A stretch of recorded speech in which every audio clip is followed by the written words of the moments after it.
Thank you for staying with us. According to recent statistics from the Federal Mortgage Bank, Nigeria is plagued with a deficit of 28 million housing units. This means that 28 million people or more are homeless, with a growing urban population, increasing construction costs, and declining household income. Access to affordable housing is becoming more difficult. Efforts by the government to bridge the gap and provide houses for its people have not been far-reaching. This is why a private company has decided to step in. Gtext Holding is a real estate company passionate about providing affordable houses for Nigerians. And the managing director of Gtext Holding, Dr. Stephen Akintayo, joins us now via Zoom to talk about this. Thank you for joining us. Good morning. Good morning. Thank you for having me. How are you today? Very well, thank you. Now, in the first place, why are you so passionate about housing in Nigeria, especially seeing how unpredictable the real estate sector has become? Well, for me, it started with my childhood. I was born in Maiduguri, and in fact, my education was affected because we kept moving from one house to the other because the landlord kept increasing prices of the houses, and we had to move to a particular, I can call it a village because there was no running water, there was no electricity, and that was how I grew up. And of course, growing up, I've always had the passion that if God bless me, I want to be in a position to be able to build decent housing for people, because I didn't have it. I never saw a toilet that you can flush until I was 13. Literally, myself and my sibling were jumping when we saw it for the first time. That's the upbringing I had. So for me, it's something very passionate, and I hope it changed Nigeria. I hope we're able to do our vision and our goals. Right, interesting, because that's the situation a majority of Nigerians have found themselves having to move from house to house. And the increase, that's what we're witnessing now. But then some of your offerings seem almost too good to be true. And with the way inflation is going, how sure are you that you can deliver? Well, it's relative. Some people will probably even tell you that it's too expensive. So what we've done is to peg the offering to $1. To avoid situation where we're affected by inflation or the fall in Naira and things like that, because most of the building materials we use are imported. We were partnering with North, the largest building material manufacturer in the world. It's a German company. And so for us, we had to peg it. And for us, we realized that once we peg it, we can be consistent. What always leads to maybe the prices being way higher is because you're also targeting that maybe the fall of Naira to dollar will hit a particular amount, so you are trying to be proactive about that. But once you peg it to $1, you're just more consistent with your price points and your pricing compared to if you put it in a Naira. Of course, people can pay us the Naira equivalent, but we just peg that let's assume this one bedroom is going for $50,000. And you know that if it takes you 3 years to pay, you only pay $50,000, whatever the equivalent will now be in Naira. Right. Now, what is the major problem you foresee in the housing sector in Nigeria? I mean, over 28 million persons are said not to, is the deficit rather that we have with regards to housing in Nigeria. What do you think is the major challenge why we have this huge gap? It's affordability and flexibility in payment. Nigeria is still one of the few countries in the world with that volume of population where you have to pay outright for a house or for a land. It's just ridiculous. And we're also the only country that is not building housing unit at the volume we need of the growth of our population. For example, Egypt currently is doing 30 million housing units. 30 million, right? When you put together all the states in Nigeria, federal government housing project, state government housing project, is not even up to 100,000. And when you compare our population growth, is ridiculous. In fact, by the year 2050, Nigeria is going to be over 350 million in terms of population growth. By the year 2100, Lagos will be the largest city in the world, the entire world, according to Washington Post research. So all this is telling us that we even have a bigger crisis in our hands in terms of housing, in terms of people being able to have quality shelter. And even in our own part, our vision 2035 is just 25,000 housing units. We hope we can get funding to even be able to do way more, because this private sector, there's a limit to how affordable the private sector can go. And you remember, funding is also an issue. Many of us in the private sector, at least we, avoid taking loan because we've seen how our colleagues who decided to take loan when the economy wasn't stable, banks took over their business and totally. So you have a whole lot of issues here. I hope that the CBN can come up with a program that is able to allow people who can have up to 30% of the money directly. You don't need to go through any third party. I know it's difficult because sometimes even when CBN claim it has partnered with commercial banks, the money doesn't get to the everyday Nigerian, or partner with the mortgage bank, because of the number of people who are trying to get this thing. So it gets, complicated along the line. So it's a serious issue. We are doing our best to see how we can help, but this is serious. But the government has come up with a national housing scheme where workers commit a part of their monies to perhaps something they can build later on.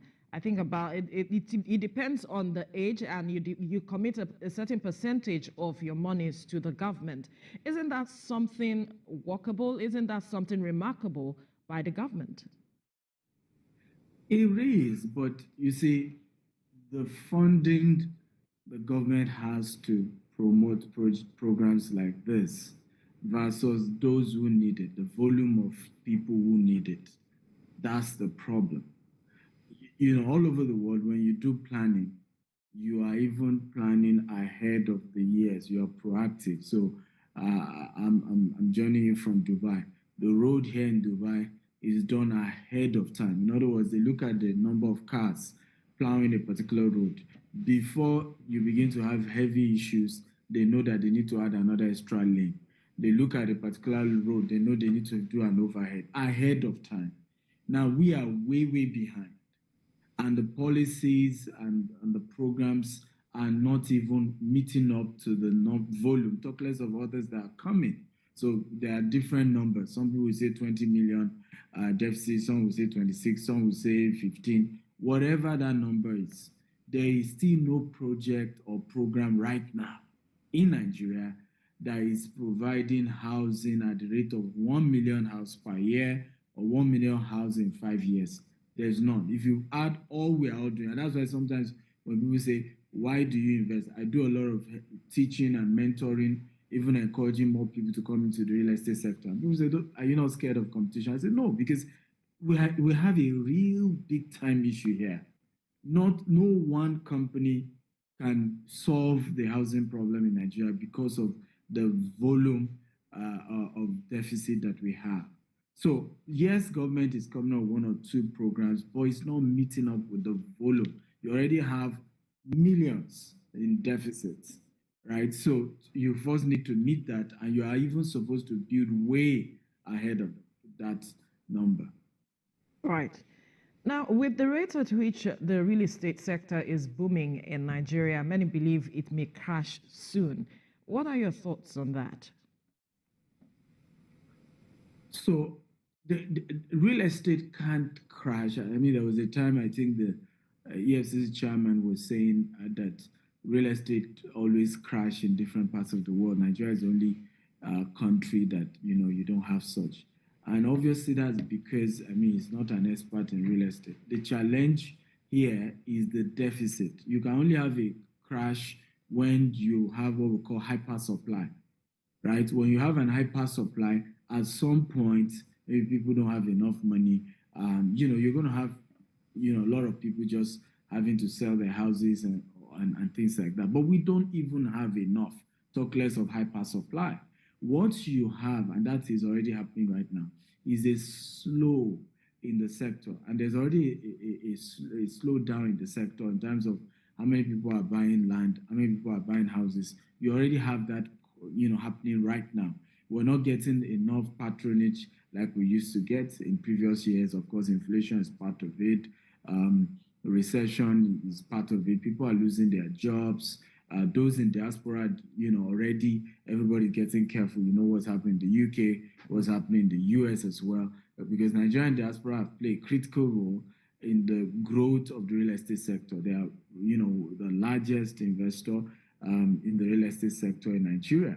But of course, they are also having economic issues, in the various countries where they are. So there's already a slowdown in the purchase of properties in Nigeria by, the regular Nigerians in diaspora or even Nigerians in Nigeria at the moment. But you can't have what we call a crash because you don't have, a housing, you have a huge housing deficit. The only places you can have such is maybe certain highbrow places in Abuja, Metama, Sokoro, where politicians, buy properties and they don't even want to rent it out in the first place. So you can see empty houses there. It's just a way to keep their stolen wealth and stuff like that. But in reality, in the real economics of things, you can't yet have what we call a crash in Nigeria until we meet the gap, the housing gap that we have. Now, you mentioned something earlier about hyper supply. Do you think Nigeria can ever get to that point? We can, but that would be, at least 10 years of the right government policy, the right incentive to attract a lot more, the right incentive to convince, Nigerians in diaspora why they should invest back at home, the right, years of being positive with our words. But sometimes, our politicians and people in government have by themselves demarcated the real estate sector in Nigeria with their words. Unknowingly, many of them are ignorant of what they're doing, but that's what they've done. And it's also because we don't look at the entire value chain. We don't understand that the largest employer of labor right now is real estate manufacturing. And so when you hit that sector with your words, a lot of those in diaspora are scared to invest back at home. Now more people will lose jobs. Now you're affecting the entire, and you're creating crime. It's all just goes hand in hand. So we hope that those in government begin to learn to use their words wisely, use the right statements, be positive with their words. Even now that we have election coming, we hope politicians will use the right words and, so that they encourage investors, because you can't keep live in a glass house and keep throwing stones. You keep saying bad things about the country and even about a sector, If you have certain people in the sector doing money laundering and things like that, go after them. But you don't just come out and make certain statements, right? Because you just affect the entire industry. Now, green and smart housing is still somewhat surreal in Nigeria. Do you believe Nigerians are ready for this? Well, the future is here, whether we're ready for it or not. The future is the future. I just left Sharm El Sheikh, which is the venue for COP27, the UN climate change event. And, we could see the various deliberations, the various conversations, the effect of climate change and why we have to get to zero carbon emission. And as much as we haven't done much to affect that in Africa, we cannot always be behind. Because ultimately, our own growth process is very slow. So the same way we did with the telecoms, we're able to adopt the innovation in the telecom sector, and that gave us an edge. The same thing with ICT. We have a lot of our people doing programming in the tech industry. We want to do the same with climate change. We need to be ahead. We need to begin to build houses for the future. And because we don't even have enough coping mechanism when climate change affects us. Look at what's happening with the flooding. You have people who still can't go to their houses in Bayelsa or in Kogi, months after the flooding. Now you have hurricane in Florida. In literally matter of weeks, many of the people affected have gone back. So the bounce back, as mechanism in developed world, when they are affected by climate change, we don't have such structure. So we can't even afford, right, to abuse the climate to a point where we're having heavy effects of climate change. We need to even begin to take actions to prevent what's happening. The flooding that happened in Nigeria is very preventable if you can have good drainage system. Very, very preventable. If you can have enough dams in different places that is required so that we can regulate the water flow.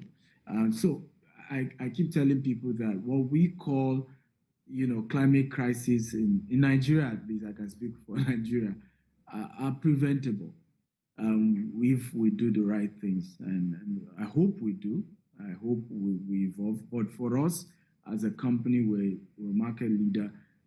We're building 25,000 green and smart homes. We're recycling in all our estates, all the waste. We're, turning the waste to biogas for cooking and to generate electricity. We're leveraging on solar and wind energy, and that's what we're doing. Of course, we need a lot of money to do that. Our projection is showing that if we're going to achieve that vision 2035 that we have set up, we'll be needing up to $20 billion in the next 13 years if we're going to be able to achieve that.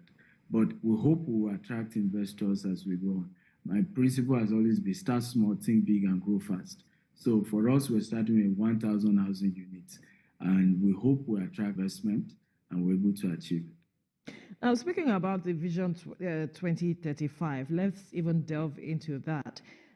With your continuous expansion into other countries and continents, do you think that you still have a Nigerian or African face at the time?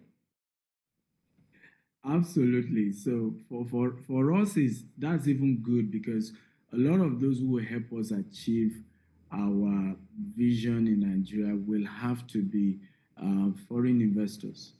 And it's more of, a track record here in Dubai, in the UK, in the US, that will convince them that what we're trying to do in Nigeria is doable and that they have the right partners to work with. So for us is that our international expansion, it's even increasing our credibility internationally and, increasing the trust level of investors to say, hey, these guys already have things they're doing here. So if anything even go wrong, I can just come to their office here in Dubai or in the UK or in the US and hold them accountable for whatever it is that we've agreed to do, compared to if they're just a Nigerian company that I'll have to go to Nigeria to go and check what's going on, or be able to have somebody explain to me what has happened to my investment. So for us, we think our international expansion is an added advantage, and we've seen that happen in recent time. Also is that source of capital, you don't really need your own capital as much, internationally. I mean, real estate is one of those sectors internationally that you can really, really leverage, right? So you can easily access funds in the banks in the US, in the UK. You can, in matter of 12 to 16 months, pull out every single cash you initially put into any real estate investment and still have that asset in this part of the world. But you don't have that in Nigeria. So for us, we're excited about international expansion, and we don't think it will affect us in any way. Before we go into the promotion that Gtext is running as we speak, there are those who think that your housing solution are just for the rich, and that perhaps it's not as affordable for everyone. What do you say to them? I agree with them, and I wanted to assure them that that is a global trend. Uh, Houses are not affordable globally. What they have had to do to make it affordable is what we call accessibility. So, for example, the UK realized that a lot of young people are not able to, buy houses, cost of living crisis and so on, and they came up with first-time buyers. What was the model? Normally you need 20% of the money to buy a house in London and some other areas in the UK, most areas anyway. So what they realized that people couldn't even raise the initial 20% before they then get the lender to drop the remaining 80%. So the government decided to come up with a scheme that if you're buying your house for the first time, just drop 10%. The government will drop another 10%, right? And the lender will give you the remaining 80%. And that has allowed more people to be able to afford real estate in the UK. And that's the model everybody is doing all over the world. When you look at a 3-bedroom, a 5-bedroom in, let's say, Dallas, Texas, which is where we operate in the US as well, the price point is minimum, okay, 50% higher than the same 3-bedroom in Nigeria. Okay, so the issue is not even as if it's that expensive. The problem is that we've not created a vehicle for it to be accessible, where I can pay in 30 years. I can pay, in Nigeria now, most property you have to just pay at once. You have to raise all the money at once. And that's part of one of the things we keep saying that is fueling corruption. Because government has to create, that's why government exists, create a system where even the poor can access what the rich can access. Okay, maybe they will just need to then pay over a period of time. And this is why we then decided to come up with a new program now that allows people to pay 3 to 5 years for houses they are buying from us. So they're able to pay gradually. Every month they are paying just 4% of the total value of the house. I have enough time to build. So we're not rushing to do construction. We're also able to build in bulk, and that also reduces the price of the housing itself. And this new program obviously has made it more accessible for more people to be able to afford our own housing project. And we hope that we'll get more partners to even do maybe even for a longer year. Okay, so just quickly walk us through the nitty-gritty of this promotion that Gtext is running at this time. So it's a 1,000 housing unit promo out of the 25,000 we have in the next 13 years. And the goal is that you have a whole 3 years to pay. You first pay either 5 million if you're buying from 1-bedroom to 3-bedroom, or you pay 10 million deposit if you're doing 4 to 5. And then you have another 3 years to pay the rest, 4% every month. And gradually you're able to pay. In fact, when you pay up to 30% and you are struggling to balance up, we can link you up with a mortgage firm that then can even take up that project from you and give you another 15 years to pay. So that has made it a lot more accessible. So this way, even average Nigerians who are disciplined enough to have saved enough can now access a green and a smart home. And because of the kind of houses we're building, the ROI is going to be way higher because you don't have enough green and smart home. The demand is going to be going higher over time. And we have 8 different locations. So for people to be able to take advantage of, we have Abuja, we have 5 locations in Lagos, Ibejuleki, Ogudu, Isheri, Ikorodu. We have in Asaba, we have location Abeokuta.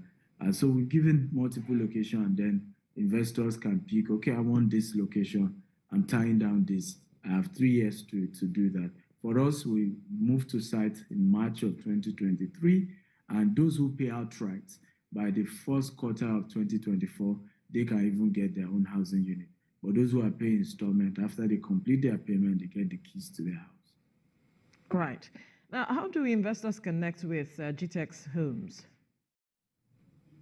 Very easy. They can always contact 0700 Gtext Homes or email info@gtexthomes.com.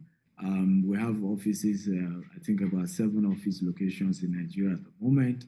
So they can just Google our name, GTXT Homes, and visit any of our offices. And we have our team available to reach out and attend to them. We run a 24/7 customer service, so you can call us 2 a.m., 3 a.m. Once you reach out to 0700 Gtext Homes. Someone will reach out to you. When exactly does the promotion kick off, and how do people access it? So it started already, but we're doing a virtual launch on Saturday, 10th of December. And you can always visit www.gtexthomes.com/1000 units to sign up if you want to. So at that webinar, we're going to be having all our technical partners to explain to you the entire project, gives you, detailed explanation, show you the payment plan, and we might give some discount as well during that webinar. So it's a virtual launch webinar holding on Saturday, 10th of December. I think the time should be 5 p.m. in the evening, Nigerian time, where, of course, we are expecting participants from all over the world, UK, US, because, again, most of our clients are even diaspora. So you can check your own local time, www.gtexthomes.com/1000 units, and you can sign up and you get a lot more information how to go about it and how to be part of this amazing offer. Amazing indeed. Now, there are some issues I'd like for you to quickly address with regards to housing in Nigeria before we let you go. And those two issues are the issues of omonile, as they are often referred to. And then there's also the issue of developers, because in recent times we've had a situation of a building collapse and all of that, and a lot of persons are scared with regards to some of the delving into real estate because they do not understand the products that were used for those buildings and all of it. How do you allay the fears of Nigerians who are looking to perhaps buy or tap into this, talking about the real estate, and how perhaps they can go about maneuvering all of these challenges to get the best out of it? Beautiful question. So for us, is number one, the omonile issue is something that really has come to stay as a result of poverty or unemployment. What we often do in many of the locations we operate is to see the best, how some of them who are qualified to give them jobs, and engage very well with the locals in that location to make sure that we all have good terms. And we've always had a good relationship everywhere we buy properties. However, to resolve that issue in the long term, government has to step in. Poverty has to be eradicated one way or the other. However, the good news is for investors is also buy from credible real estate companies. They are not new. These are 7th year in real estate development. Buy from companies that have track record. They've been here, they know what they're doing. If you directly go and buy properties right now in Nigeria, you will find the issue of omonile. They probably will sell to 5 people. It's just the truth. So why not deal with corporate organizations who have been able to organize themselves?